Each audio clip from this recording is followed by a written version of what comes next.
Bonjour et bienvenue dans l'Antre de la Culture. Au programme d'aujourd'hui, les contes de Biddle le Barde, les Dissociés et Skyrim. Et on commence tout de suite avec les contes de Biddle le Barde. Parce qu'il n'y a pas de questions.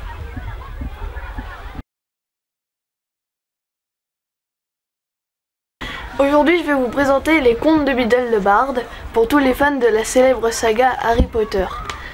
Les contes de Biddle le Barde sont un recueil de 5 contes écrits par J.K. Rowling et publiés en 2008 qui racontent des histoires de sorciers et de sorcières qui utilisent leur magie pour faire le bien ou le mal. C'est un peu l'équivalent de Cendrillon ou de La Belle et la Bête pour nous, mais en version sorcier. J'ai trouvé ça très intéressant parce que à la fin de chaque conte, il y a un commentaire par Albus Dumbledore qui fait comme une petite critique du conte et qui révèle des détails de la vie à Poudlard. Et les dessins nous aident à comprendre le dernier tome de la saga Harry Potter, mais je n'en dis pas de plus afin de ne pas tout révéler pour les gens qui n'ont pas encore lu les livres. Merci Chuchu. Et Linux, c'est à toi. Merci Bibi.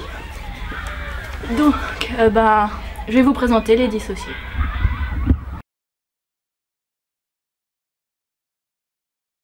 Donc Les Dissociés est un film réalisé par Suricat, plus particulièrement par Raphaël Descraques, et qui est sorti en 2015. Donc ça raconte l'histoire de Ben et Lily, un couple tout à fait banal, qui adore faire la fête, sortir comme tous les couples normaux, et qui un soir se réveille après une soirée bien arrosée et qui se rendent compte qu'on leur a pris leur corps et qu'ils sont dans le corps de quelqu'un d'autre. Donc ils paniquent, ils savent pas quoi faire, ce qui est tout à fait normal. Et donc ils commencent à crier, voilà. Et après ça, ils reçoivent un appel vidéo de leur propre corps qui leur explique qu'ils leur ont emprunté pour une mission particulière et qu'une petite fille est enfermée dans leur chambre d'amis. Donc après cet appel vidéo, Ben et Lily vont donc aller dans la chambre et c'est là que ils rencontrent un homme barbu qui dit s'appeler Magali et qui dit avoir 5 ans. Tout à fait normal. Et elle leur explique qu'on leur a appris leur corps et qu'elle va les emmener chez Chantal dans un nightclub. Donc Chantal est le patron du nightclub.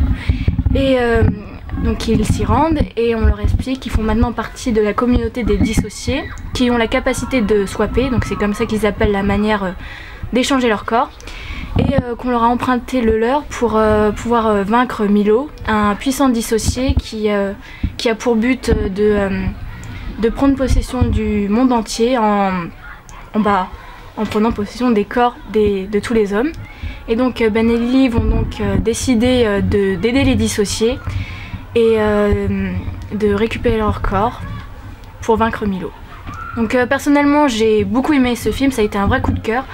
Je l'ai découvert en regardant les bandes d'annonces sur YouTube.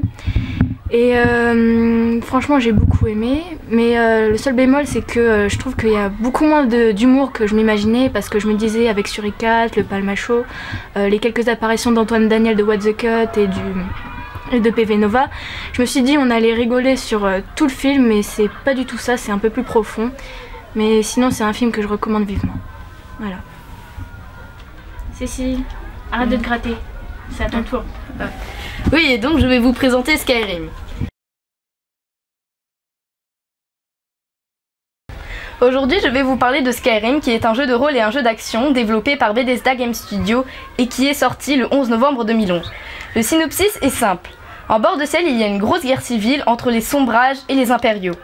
Dans cette guerre civile, vous arrivez d'une contrée dont on ne connaît pas le nom, puisque c'est vous qui choisissez comment va être le personnage. Vous allez être exécuté pour une raison absolument inconnue, et pendant cette exécution, il y aura un dragon qui va vous attaquer. Vous serez un des seuls survivants, et c'est à ce moment-là que vous découvrirez que vous serez un enfant de dragon, le seul humain capable de tuer les dragons et ainsi de sauver la contrée. C'est ainsi que votre aventure va commencer. Vous allez devoir passer par beaucoup de montagnes, quasiment que des montagnes, beaucoup de bois, quasiment que des bois et des forêts. Ce jeu est inspiré de mythologie nordique, ce qui ne me déplaît pas puisque d'habitude on n'en voit pas tant que ça. Ça se passe à un temps plutôt moyenâgeux. Les décors sont absolument magnifiques. C'est sûrement d'ailleurs la raison pour laquelle il a été un énorme succès commercial. À mon goût, le seul petit bémol serait les écrans de chargement beaucoup trop longs et très ennuyants. Mais tout ça est vite pardonné avec la richesse du contenu du jeu. Et c'est ainsi que se conclut ce deuxième épisode de l'Antre de la Culture. Ça va, nous c'est grave. Oui, bien sûr, c'est pour qui? Pour moi. C'est Catherine. Merci. Louane. Je pourrais avoir une petite personne. C'est à quel nom? Louane.